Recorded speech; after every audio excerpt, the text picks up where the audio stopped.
যখন ফোনটা ধরতে না পারি, বাড়ি ফিরতে হয়ে যায় দেরি, তখন বাড়ির লোকের এক একজনের সে কি চিন্তা বিচ্ছিরি। বাবা হলে ভাবে দেরি, বজ্জাত শুরু করেছে বাড়াবাড়ি, নিশ্চয়ই ওই ঘন্টার ব্যাটার সাথে ফুঁকতে গেছে বিড়ি।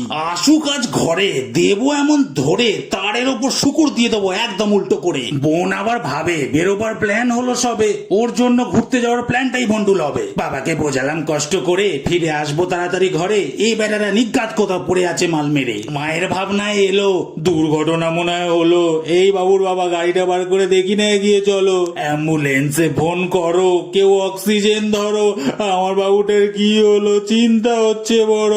গার্লফ্রেন্ড ভাবে আবার, ফোন করি আরো দুবার, কি জানি এতক্ষণে রিয়াকে মনে হয় চুমু খেয়ে নিল কবার, এছাড়া কোথায় আছে যাবার, খেয়েও যায়নি খাবার, শয়তানটা রিয়াকে নিয়ে রুমে চলে গেল না তো আবার। বলছিল সেদিন খোকা, রিয়া দিচ্ছে ওকে মকা, আমার সোনাইটা আমাকে মনে হয় দিয়ে দিল গো ধোকা।